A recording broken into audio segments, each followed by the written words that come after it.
YTN 라디오 남부기음 프로젝트 이거야 원.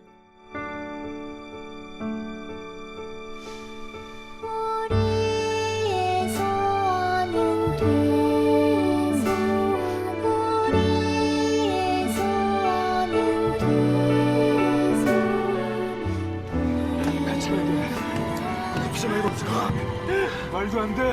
일어나. 어디 일어나. 내 말 들어. 형은 이제 초항에서 갈 수 있어. 대학가면 너 주려고 만든 구두 아직 멀었어. 그 구두 다 만들기 전에 형 안 죽어. 어서 가.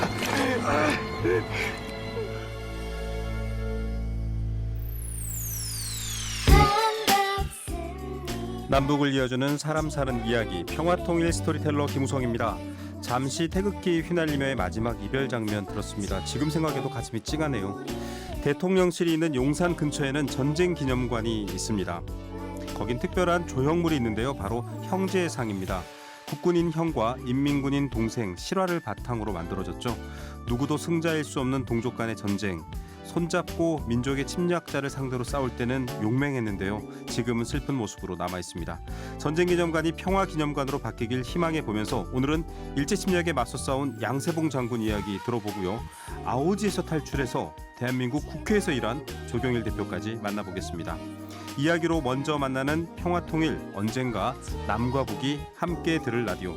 여기는 서울입니다. FM 94.5MHz YTN 라디오입니다.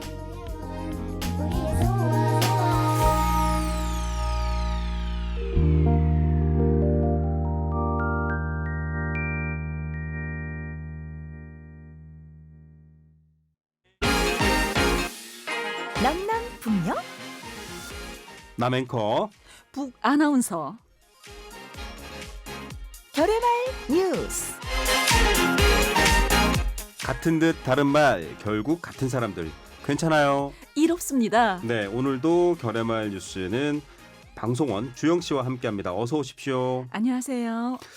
예전에 이거 일본에서 시작되고 유행됐다라고 했는데 막 혈액형 얘기 많이 물어봤어요. 너 네. 혈액형이 뭐니? 네. 성격이나 사람 궁금해하는 건데 요즘은 MBTI입니다. 저부터 밝히겠습니다. 저는 ENFJ입니다. ENFT입니다. 아, 예. 그런데 그게 자꾸 변하더라고요. 네. 그래서 포기했습니다. 저도 ENFJ라고 결과가 나왔는데 자꾸 I로 바뀌고 갔고요. 나이가 들어가는 겁니다. 네, 부드럽게 디스를 하는 방송원 주영 씨였습니다. 자, 북한에서도 혈액형이라든지 뭐 여러 가지 개인에 대해서 궁금할 때 좀 알아보는 그런 것들이 있나요? 또 얘기를 합니다. A형은 내형, B형은 아. 외형. 그리고 특히 AB형이 골치가 아프죠? 한국에 오니까 똑같더라고요. 복잡하죠. 예. 네, 천재 아니면 네, 약간 네. 그렇죠. 그런 것들이 있습니다. 자, 성격을 표현할 때도 뭐 우리는 뭐 착해, 정말 나이스해, 뭐 이런 영어식 표현도 쓰는데 북한에서는 어떻게 사용하나요? 착해라는 표현은 한국말이에요. 북한에서는요. 착하다고 쓰지 않고요. 순해라고 씁니다. 착하다가 아니라 순하다군요. 순하다입니다. 의미가 비슷하지만 조금 다릅니다. 그렇죠. 네. 네, 성격을 표현하는 이런 말들 계속 궁금한데 네. 뭐 제가 요즘 자신 있습니다. 저도 결의말 뉴스 지금 몇 회 차입니까? 저도 맞힐 수 있습니다. 퀴즈로 내주시죠. 정말요? 네. 오달차다. 예, 역시 땡. 주영 씨 앞에서 까불면 안 됩니다. 온곱다.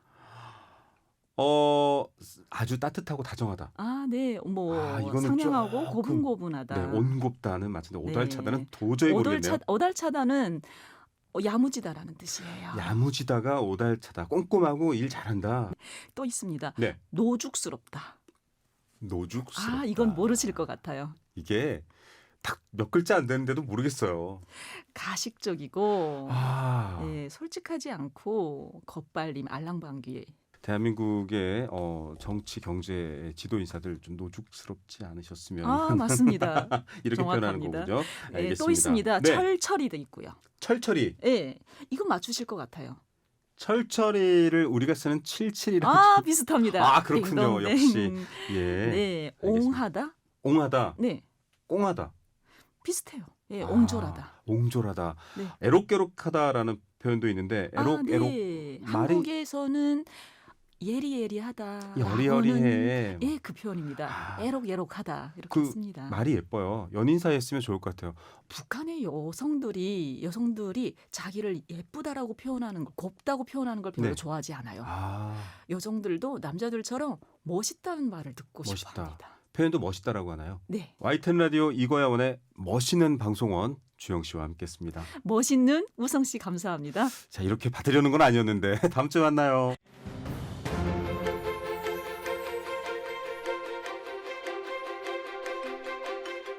남과 북을 이어주는 열리지.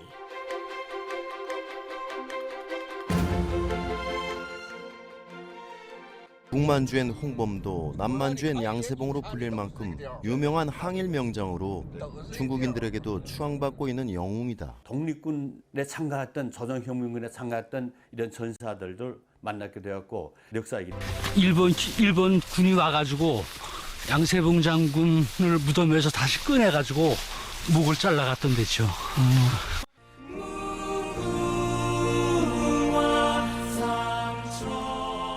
지금 2023년 현재까지 공식 확인된 독립유공자 숫자 알고 계십니까?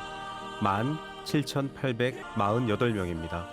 역사를 잊은 민족에게 미래는 없다는 말 청취자분들도 아마 한 번씩은 들어보셨을 텐데요. 그렇게 잊지 말아야 될 순간 남과 북 모두에게 마찬가지일 겁니다. 관세청 직원들이 부르는 임시정부 애국가가 오늘따라 좀 더 특별하게 들리는 것 같은데요. 남과 북이 함께 기억하고 있는 독립의 영웅, 오늘은 양세봉 장군 이야기인데요. 이 시각 함께해 주실 분 소개해드리겠습니다. 성균관대 동아시아 역사연구소 장세윤 수석연구원 스튜디오에 나와 계십니다. 박사님 안녕하십니까? 네, 안녕하세요. 네, 저희가 사실은 독립운동가 얘기가 이번에 두 번째입니다. 안중근 의사 얘기를 한번 했었고요. 네네. 남과 북에서 같이 추앙하는 영웅이죠. 네. 두 번째로 이제 양세봉 장군 얘기를 하고 있습니다. 네. 이분이 특이한 게 있습니다. 그냥 이렇게 말씀드릴게요. 이분의 무덤은 두 개입니다. 네, 그러면 좀 그렇습니다. 약간 이쪽 부분은 저쪽에 저쪽 부분은 저쪽에 이렇게 생각하실 수 있는데 그게 아니라 남과 북이 모두 묘를 국립묘지에 안장하고까지 추앙하는 영웅이다. 이 의미입니다.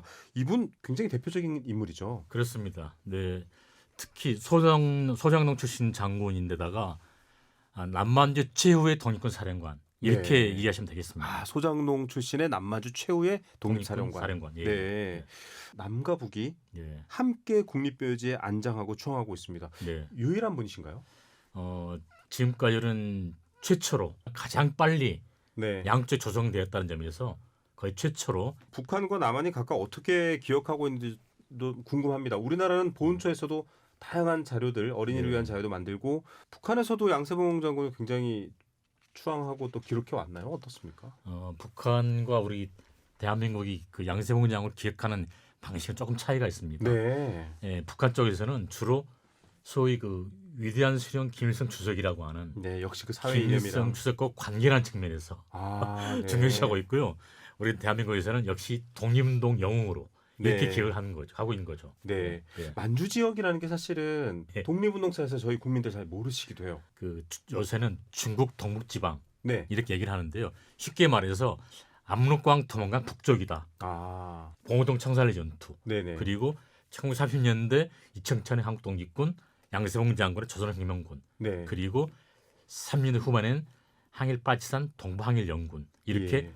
가장 대표적으로 무장구 투쟁이 활발한 지역 이렇게 이해하시면 되겠습니다. 안중근 의사 얘기를 사실 저희가 이 프로그램에서 한번 했었습니다. 네네. 안중근 의사의 의거에 영향을 받았다라고 했는데 그 사실을 알 때쯤에 나이를 보니까 좀 어리셔요.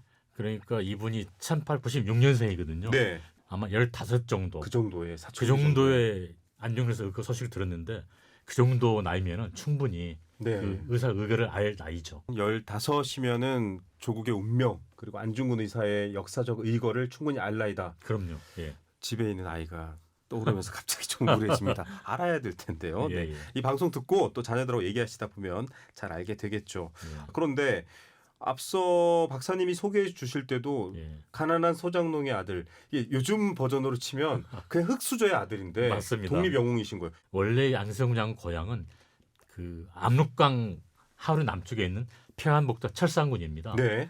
여기에서 이제 태어났는데 불행하게도 7살 때쯤 아버지가 돌아가셔요. 아이고. 그러니까 생활이 어렵게 되죠. 네. 그러니까 그 어머니하고 이제 그 동생들 데리고 어릴 때부터 농사를 짓게 되는 거죠. 사실 소년 가장처럼 또 그렇습니다. 역할을 맡았네요. 소년 가정이 된 거죠.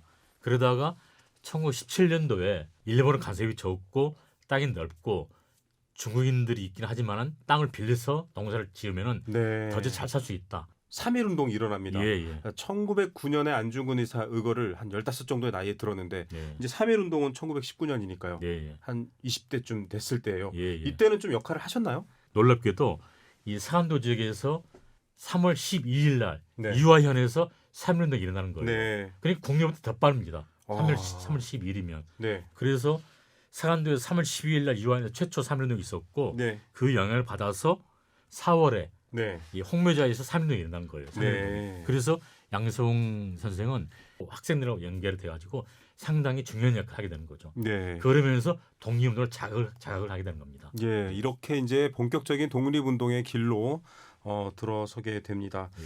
만주적 최후의 독립군 사령관 이런 표현도 해주셨는데 예. 이 조선혁명군 소개를 보니까요, 뭐 여러 이제 의병 형태로도 이제 활동을 하다가 합류를 하시게 되는데 예.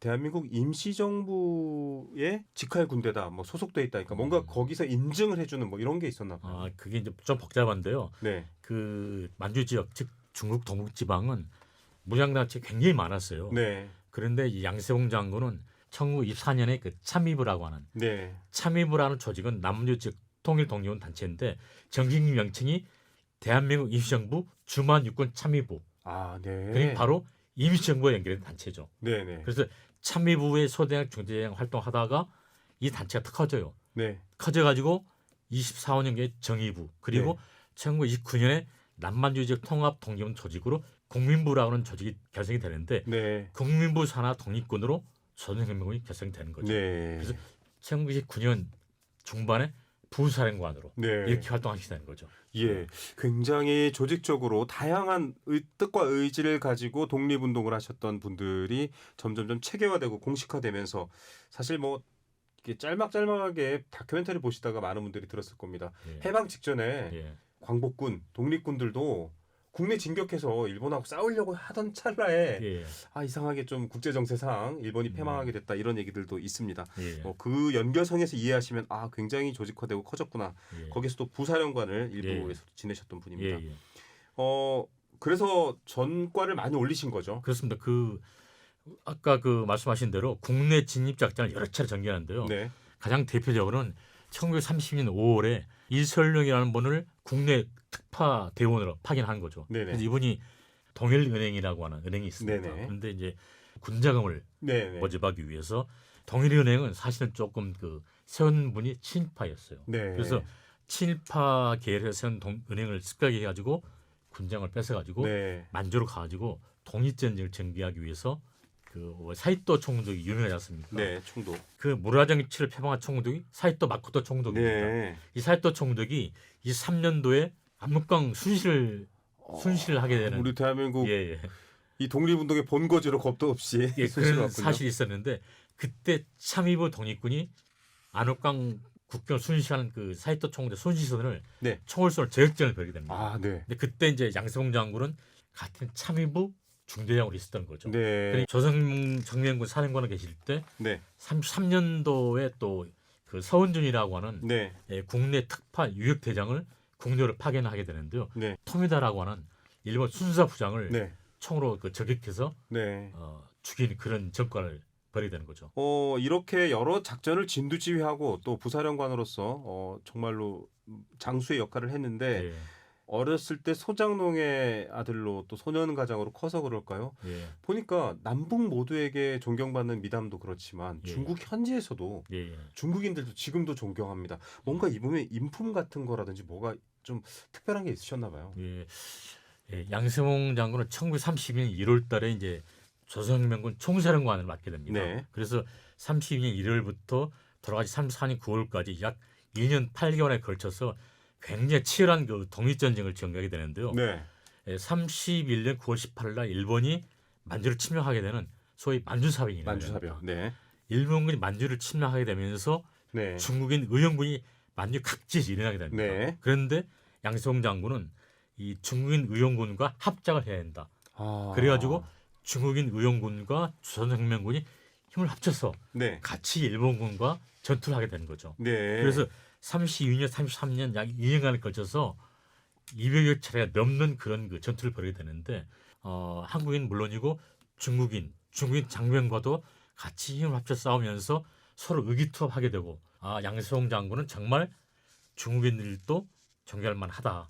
그 북만주 쪽에서는 이청천 장군이 한국 독립군을 이끌고 싸우다가 33년 만에 도저히 안 되겠다 해가지고 네. 남쪽으로 철수해 버리거든요. 예. 그런데 양세형 장군과 조선혁명군은 끝까지 싸워보자 해가지고 끝까지 싸우다가 34년 9월에 이제 그 결국은 일본 밀정이 소화가지고 맞습니다. 돌아가시 말고 조선혁명군은 37년 말까지 끝까지 일본하고 싸우는 거죠. 또 재밌는 게 뭐냐면은 이 김일성 한때 양세봉의 조선혁명군 휘하에 네. 참사라고 하는 직책으로 아. 조선혁명군 참사로 한때 있었어요. 네. 그러니까 양세봉 장 부하로 잠깐 있었던 거죠. 예. 그런 인연으로 굉장히 그 존경했던 그런 맞습니다. 인물로 돼 있습니다. 이렇게 용맹하고 또 인품도 좋고 어떻게 보면 흑수저의 마음도 다 아는 독립운동가신데 네, 부하들로부터 격려를 많이 받았어요. 좋은 담배라고 할 수 있는 물론 담배는 건강에 해롭습니다만 예. 권련은 부하한테 주고 잎에 둘둘 싼 좀 예. 나쁜 담배는 본인이 예. 피고 이런 일화도 소개가 그래서 되고요. 이제 그 부하들을 어울리면서 스스럼 없이 어울리면서 담배를 그 주고받으면서 네. 이렇게 피워주고 하면서 정도 많이 들고 그런 일화가 전해집니다. 예, 담배는 건강에 해롭지만 사실 군대를 다녀온 남성분들은 군에서 담배를 핀 경험이 많은데 예. 우리로 치면 뭐 사단장 혹은 뭐 군단장이 오셔가지고 같이 담배 필면서 맞담배 피면서 너 좋은 거 펴 이렇게 예. 예, 네가 싸제 담배를 펴라. 이런, 굉장히 그 장면 하나로도 이분의 인품을 알 수 있었습니다. 예. 일본군이 묘소에서 시신을 꺼내서 다시 훼손할 만큼 엄청 싫어했나 봅니다. 그러니까 그만큼 또 무서운 존재였겠죠. 그 양세봉 장군 남만주 지역에서 명망이 높았고 중국인들과 사이가 좋았어요. 네. 그러니까 조선인들, 한국인들과 중국인과 사이에 연결을 맺어서 네. 일본과 공동 투쟁하자. 중국인들과 같이 합작을 많이 했거든요. 네. 그래서 이제 아마 일본 입장에서는 일제 침략자들의 입장에서는 한국과 중국이 힘을 합친다고 그 자체가 아주 악몽 같았을 텐데 네. 그런 이유로 더 이렇게 했을 겁니다. 그러니까 제가 볼 때는 그 남한과 북한 사이에서 공동으로 존경하는 인물들이 많지는 않거든요. 네. 양세봉 장군이나 홍범도 장군 같은 경우는 남북 공동으로 연구를 하고 같이 답사도 하고 네. 이런 그 공동 사업을 하면 좋겠는데 그 취재를 따라가고 싶다라는 욕심 때문에 마음이 막 쿵쾅쿵쾅 거렸습니다. 예. 많은 국민들도 그 길을 직접 눈으로 보신다면 역사를 잊을래야 잊을 수 없을 것 같다는 생각이 드네요. 예. 특히 양세봉 장군은 이제 남과 북 모두에서 네. 존경만 그러한 인물이기 때문에 앞으로 현재는 좀 남북 관계가 막혀 있습니다만은 같이 연구도 하고 같이 기념 사업도 하고 이렇게 좀 제안을 해보고 싶습니다. 네. 예. 자, 꽉 막힌 남과 북의 길을 홍범도 장군, 양세봉 장군께서 열어주신다라는 갑자기 그런 생각도 들고요. 오늘 얘기는 여기까지 듣도록 하겠습니다. 오늘 말씀 감사드립니다. 네, 감사합니다. 네, 지금까지 성균관대 동아시아 역사연구소 장세윤 수석연구원과 함께했습니다.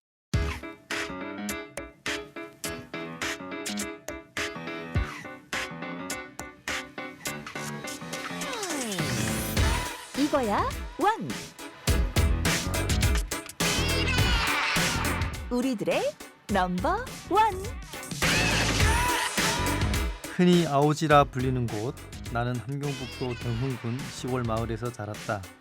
이북에서도 가장 못 사는 시골 동네에서 태어난 내가 대한민국의 수도 서울, 그것도 국가 정책과 법을 바꿀 수 있는 힘이 있는 곳, 여의도 국회에서 일하게 되었다니 뿌듯하게 생각했다. 그리고 사명감을 느꼈다. 여의도에는 괜찮은 정치인이 있는 반면 정치인이 돼선 안 될 것 같은 사람도 있었다. 네, 2023년 현재를 살아가는 북한 이주민의 목소리에 귀를 기울이는 시간입니다.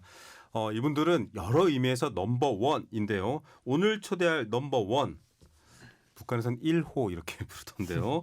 자, 이분은 정말 특이한 1호의 경험들이 많은 분입니다. 북한 이주민으로서 또 대한민국 국회에서 의정활동을 보좌한 공무원으로 함께 지내셨던 분인데요. 피스아고라 조경일 대표 모시겠습니다. 어서 오십시오. 네, 안녕하십니까, 조경일입니다. 네. 아니 사실은 저희가 한 책을 좀 주목해서 읽다가 네. 또 경력도 특이하시고 해서 한번 저희가 자료를 조사하고 모셨는데 네. 책 제목이 조경일의 아오지까지예요. 네. 이 느낌은 대한민국 국민들한테 어떤 이미지를 주냐면 예. 굉장히 많은 흉터와 예. 우락부락한 뭔가가 나타날 것 같은데 실제 이미지는 홍대나 연남동에 네. 인디밴드의 네. 베이스 기타를 맡고 계실 것 같은 그런 네. 이미지입니다. 자기소개 좀 해주세요. 네, 안녕하세요. 반갑습니다. 피스아고라 대표 조경일입니다. 현재는 남북한 청년들과 함께 통일공론장 이제 피스아고라라는 작은 단체를 만들어서 운영을 하고 있고요. 예, 그리고 뭐 공부도 지금 현재 박사과정 공부를 좀 하고 있어서 좀 연구하는 일도 좀 하고 이렇게 다양하게 좀 프리랜서로 글도 쓰면서 그렇게 지내고 있습니다. 자, 여러 가지 얘기가 있습니다. 책 제목이 세 번 탈북한 소년의 나라예요. 네, 세 번 그러면 나왔다 들어왔다 하신 건가요? 네, 맞습니다. 예, 그 두한강을 3번 건넌 셈이죠. 3번 건넌다는 게 사실은 말은 이렇게 저희가 쉽게 하지만 그렇게 쉬운 건 아닙니다. 네. 예, 하지만 이 3번이라는 게 북에서 온 사람들 중에 보면은 3번은 결코 많은 횟수가 아니에요. 아, 뭐 7번, 8번, 30번도 많고요. 네. 네, 그래서 많이 왔다 갔다 하는데요. 저는 한 번 북송이 됐다가 네. 한 번 북송이 됐다가 중국에서 예. 듣는 동안에 그냥 네. 3번이 아니라 30번, 20번도 있습니다라고 하는데 저는 100번이고 1000번이고 제발 그냥 좀 편안하게 들락날락할 수 있는 시대가 됐으면 좋겠다. 맞습니다. 이 3번을 목숨 걸고 소년 어린 나이로 하여튼 17에 한국에 왔습니다. 정치외교학도 전공하셨고 공부도 많이 하셨는데 책 제목에서 많은 분들이 궁금해하십니다. 네, 아오지? 깜짝 놀라요. 그렇죠. 개그 코너도 한국에 와서 보셨잖아요. 네, 맞습니다. 툭하면 북한 소재로 나올 때 튀어나오는 말이 아오지예요. 네. 정말 여기가 어떤 데인지부터 일단 알아야 될 것 같아요. 네. 제가 한국에 왔을 때 고향을 이제 물어보잖아요, 사람들이. 네네. 그때 함경북도 은덕군에서 왔습니다. 네네. 근데 당시가 행정구역 이름 은덕군이었거든요. 네. 그러다 2009년에 경흥군으로 바뀌었는데 그럼 사람들이 모르더라고요. 그래서 네. 근데 제가 아오지 탄광이라는 말이 자꾸 들리는 네. 거예요, 한국 사회에서. 그래서 저기가 내가 온 곳인데 네네. 그래서 사람들이 물어보면 제가 아오지 탄광이 있는 곳입니다. 그랬더니 알더라고요. 네. 그래서 제가 놀랐죠. 내가 태어난 고향이 이렇게 한국에서 유명했나? 유명합니다. 예, 네. 물론 안 좋은 방향으로 유명하긴 그렇죠. 유명하지만 좀 놀랐죠. 근데 좀 아쉬운 거는 너무 안 좋은 모습만 네. 알려져 있다라는 게 있어서 물론 살기 어렵긴 하지만 네. 제가 알고 있던 아오지랑은 좀 많이 다르다. 저기 대한민국 사람들이 막 오해하듯이 거기 가면 살아나오지 못해. 네, 이건 아닌 건 거죠. 예, 그렇진 않습니다. 한국에는 좀 잘못 알려진 게 사실 가짜 뉴스죠. 네. 아오지에는 이제 정치범 수용소가 있다. 네. 뭐 이렇게 알려져 있는데 정치범 수용소는 아오지에 없고요. 네. 아오지 탄광이 있고 또 군수 공장, 네. 복합 공장들이 여러 개 있어서 나름 국가 핵심 기관 시설이 여러 개 있는 곳이에요. 네. 그리고 아오지 탄광도 노동자가 한 5천 명 가량이 돼요. 이야, 크네요. 그러니까 한국식으로 따지면 일종의 대기업인 셈이에요. 예. 왜 그러냐면 고난의 행군 때 네. 군수 공장들 거기는 저희 아버지가 군수 공장에 다녔는데 거기서는 폭약도 만들고 화학 제품, 중요한 곳이군요. 생필품도 만드는데 스톱이 됐어요. 네. 고난의 행군 때. 근데 그래서 배급을 안 줬겠죠. 네. 그런데 그런 시기에 배급을 줬던 곳이 탄광 노동자들이에요. 에너지는 필요하니까. 그렇죠. 네. 그만큼 일은 어렵지만 대우를 좀 해줬고요.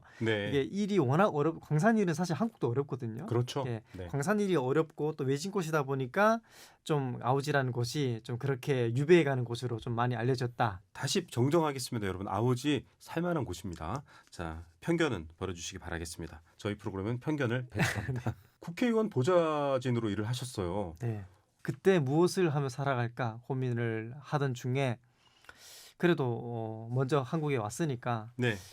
고향에 남아 있는 뭐 아버지 또 친척 또 친구들을 위해서 내가 먼저 왔으니까 뭐라도 기여하는 삶을 살아야겠다. 네. 예, 그런 생각을 하던 중에 그럼 무엇을 해야 될까? 네. 어떻게 기여할까라고 하던 중에 그래도 남과 북이 통일이 되든 교류를 하든 네. 뭐 여행을 하든 네네. 어떻게든 변화가 돼야 되는데 그 변화할 수 있는 사람들이 정치인들이라고 생각을 했어요. 네. 그러면 정치를 한번 해봐야겠구나. 아, 그래서 정치에 대한 소명을 갖고 법을 만드는 곳 한번 네. 현장으로 들어가야겠다. 그래서 국회 보좌진으로 수십 번의 시도 끝에 다행히 합격을 해서 보좌진으로 일을 하게 됐습니다. 아니 여기 오시는 분들이 넘버원에 나오는 이제 북한과 대한민국의 모든 국적을 경험해 보신 분들 특징이요.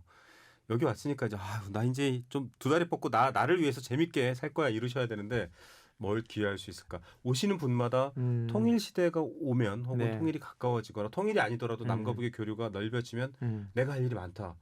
다들 이런 생각들을 하시더라고요. 네, 저는 그럴 수밖에 없다고 생각을 합니다. 왜냐면 저도 그렇고요. 좀 일종의 부채 의식과 책임감 같은 게 좀 있거든요. 네. 이게 사실은 국회 보좌진이 뭐 나 할래 이러고 되는 것도 아닌데 약간 이런 경험 때문에 유리할 거다. 네. 아니 오히려 불리하지 않을까? 사람들이 좀 애매할 것 같아요. 어땠습니까? 북에서 왔다는 사실이 장점은 아니에요. 마음의 거리가 좀 멀어서 맞아요. 예, 남과 네. 북은 워낙 다르게 살아왔고 헤어져 살아왔기 때문에 이 간극을 좁히는 게 어렵더라고요. 국회 보좌진으로 이력서를 막 여러 번 넣었는데 네. 저는 꽤 솔직한 편이어서 네. 제가 어떤 사람이 어디서 태어나고 어떻게 네. 살아갔고 어떻게 살 것이며 이런 얘기 다 쓰거든요. 이력서에 한 10번, 15번 아무 소식이 없더라고요. 그래서 혹시나 그 의원님들 운이 없네요. 네, 혹시나 제가 뭐 혹시 출신 때문에 그럴까 네. 싶어서 그 다음부터는 출신을 지웠어요. 네. 그냥 한국에서 살아가면서 그 경험했던 경력이나 이런 것들을 네네. 중심으로 학교 전공 뭐 예, 이렇게만. 썼는데요. 그랬더니 합격률이 그러니까 1차 서류 통과율이 꽁충 뛰어 올랐어요. 그래서 이건 문제 있습니다. 예, 저처럼 이렇게 탈북 1세대 또는 1.5세대는 마치 숙명처럼 네. 한번 안고 가야 되는 문제겠구나라는 생각도 좀 하고 있습니다. 또 국회에서 일하면서 굉장히 좀 뿌듯했어요. 그중에 가장 인상적이었던 장면이 하나 있다면 대북 전단 금지법 가지고 국회에서 네네. 좀 싸울 때가 있었어요. 네네. 그때 필리버스터라는 것을 했는데 네. 무제한 토론을 하잖아요. 네네. 근데 대한민국 국회에서 북한 탈북민 이슈를 가지고 이렇게 무제한 토론을 했던 적이 처음이에요. 그렇게 의제 그쵸. 그러니까 중심 이슈가 된 적이 중심 없으니까요. 이슈가 된 적이 없었는데 이렇게 정치에 온 국민이 그걸 이제 지켜보고 있다는 사실이 저는 굉장히 좀 뿌듯했어요. 오히려 네. 논란이 오히려 더 이제 저는 필요했다라고 생각했던 네, 거죠. 맞습니다. 예, 그런 장면들 보면서 참 한국 사회 현재 탈북민들이 3만 4천 명 좀 넘는데요. 이 굉장히 소수가 한국 사회에서 핵심 중심 아젠다가 되어서 많이 논란이 있구나. 저는 이게 굉장히 의미 있는 시간이었던 것 같습니다. 사실 일종의 정치학 전공자시니까요. 약간 뭐 민족주의적 상상이랄까요. 다수가 어디 있고 소수가 어디나 이런 생각을 해요. 네. 우리는 모두 소수가 아닌가라는 생각을 하는데요. 네. 책에 이런 얘기가 나와요. 소수자 약자에 속하지 않는 사람들은 자신이 누군가를 차별하지 않는다고 말한다. 그러나 의도하든 의도하지 않든 사람들의 배타적인 모습을 보아왔다. 서 있는 위치가 다르기 때문에 이거 중요하거든요. 네. 대놓고 말로 하는 차별은 네. 혐오죠. 폭력이고. 네, 그렇죠. 그런데 보이지 않게 나오는 네. 일단은 북에서 왔다는 그 탈북민들 그들에 대한 제도적 장벽은 없습니다. 네. 예, 제도적 장벽은 당연히 없고 제도가 나름 잘 되어 있습니다. 하지만 제가 앞전에 말씀드렸듯이 사람들은 대놓고 차별하지 않거든요. 절대로. 북에서 왔는지 몰랐어요. 네. 굉장히 한국말 잘하시네요. 저도 사실 아까 편견에 편일 예. 수 있어요.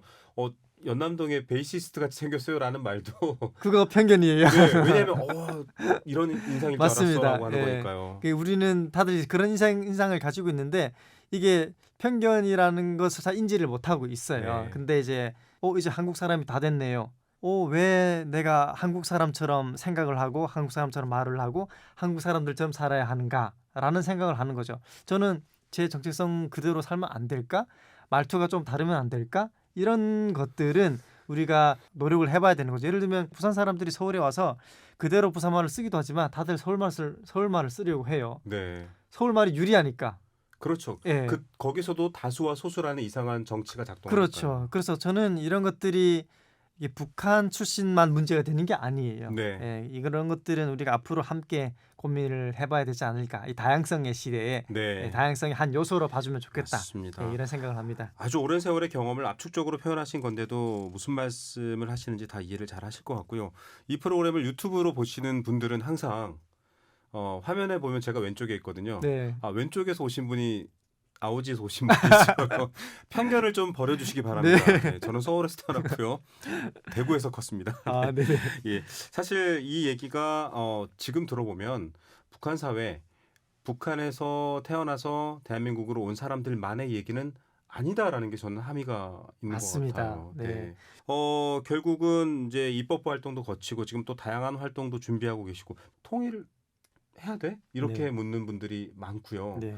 양쪽을 다 경험해 보셨기 때문에 이 질문, 이 주제에 대해서는 어떻게 답하실지 궁금해요. 다른 나라 이야기인 거예요. 네. 통일이 우리 삶에 나와 상관이 없는 네. 주제가 되어버린 맞아요. 거예요. 나한테 지금 당장 필요해? 아 모르겠어. 이렇게 예, 돼버린 거죠. 그 나랑 무슨 상관이 이렇게 된다. 네. 그냥 나만 편하게 살면 안 돼 이렇게 되는. 근데 네. 저는 이해를 해요. 왜냐하면 워낙 살기 힘드니까. 맞아요. 그런데 저는 통일이 저한테는 이제 개인적인 일이거든요. 네. 예, 가족을 만나는 일이기 때문에. 그렇죠. 왜냐하면 우리가 여권 파워라는 게 있는데 네. 우리가 대한민국 여권으로 전 세계에 비자 없이 갈 수 있는 나라가 굉장히 많죠. 194개 국가예요. 네. 전 세계 1위예요. 네네. 미국 여권은 7위예요. 네. 우리가 더 강해요. 맞습니다. 그런데 가장 가까운 북한으로 못 가요. 맞습니다. 저는 이게 매우 불행이라고 생각해요. 우리가 대한민국 여권으로도 북한을 심지어 하루도 방문을 못 하는데 통일을 말하는 것 자체가 네. 순서가 매우 잘못됐다라는 생각이 좀 들고요. 우리가 통일이 당연하다는 이야기만 하지 어떤 통일을 만들어야 하는지에 대한 얘기를 안 해요. 뭐가 통일이냐? 그렇죠. 뭐 국가가 합쳐지는 게 통일이냐 이렇게만 생각하거든요. 네. 저는 지금 말씀하신 게 뭔지 알 것 같아요. 네. 제가 자유로를 타고 가면 표지판에 평양, 개성 이게 뜹니다. 그렇죠. 예. 물론 못 가죠. 네. 볼 때마다 여권 보여주고 네. 옥류관 올라가서 냉면 먹고 주방장이 바뀌었나 맛이 좀 이상해졌다 이러고 다시 내려오거나 개성 들러서 고려 유적지 한번 보고 집에 오거나 네. 당일 관광이 가능하잖아요. 외국인으로서 네. 이렇게라도 좀 다니면 좋겠다. 맞습니다. 제가 말씀드리고 싶었던 게 그거예요. 저는 차라리 여행을 주장을 하는 겁니다. 그래서 교류죠. 여행과 교류죠. 그러니까 제한적이어도 상관없어요. 우리가 지금 상태에서는 통일이 담론에 머물러 있는 거예요. 네. 구름처럼 떠다니는 거예요. 이 상황에서 통일을 말하면 통일이 더 거부감이 생기는 어렵죠. 거예요. 예. 네, 심리적일 뿐이고. 예, 그래서 차라리 통일보다는 하루라도 네. 뭐 제한적이라도 요 구역만이라도 여행을 한다면 그렇게 조금씩 넓혀지다 보면요. 저는 우리가 네. 접촉점이 더 많아질 것이다. 자꾸 저는 먹는 얘기만 네. 했습니다만 옥류관 냉면 못 먹은 게 너무 한이해질 것 같아서 먹는 게 사실 제일 중요합니다.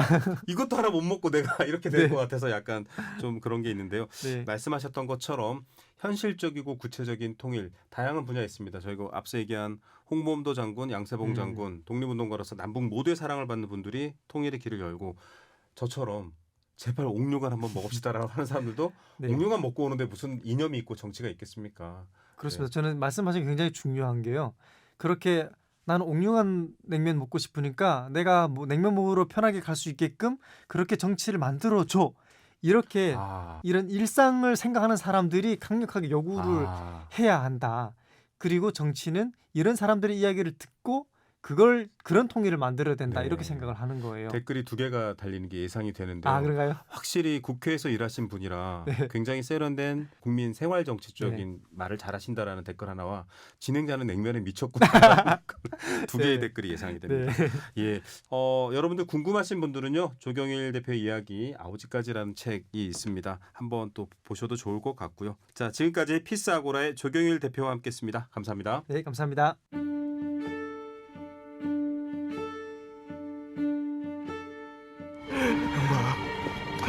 형 믿지?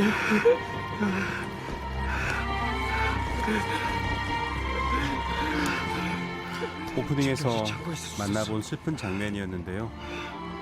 영화 속에서 형과 동생은 만나지 못합니다.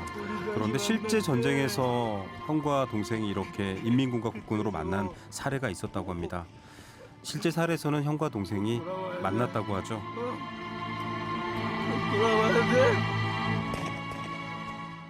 결국 만나지 못한 형제 수십 년이 지나 만나게 되는데요. 이 영화 속의 주인공처럼 또 실제 있었다던 국군 형과 인민군 동생의 이야기처럼 알려지지 않은 얼마나 많은 슬픔과 또 이별이 있었을까요?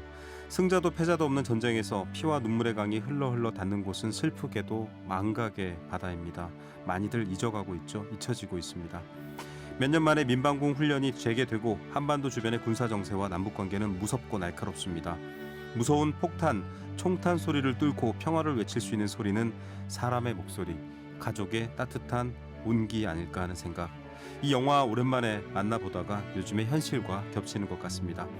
저희도 목소리 높여서 평화와 전쟁 반대 외치겠습니다. 지금까지 평화 통일을 꿈꾸는 스토리텔러 김우성이었습니다. 이 프로그램은 방송통신위원회와 정보통신정책연구원이 함께합니다.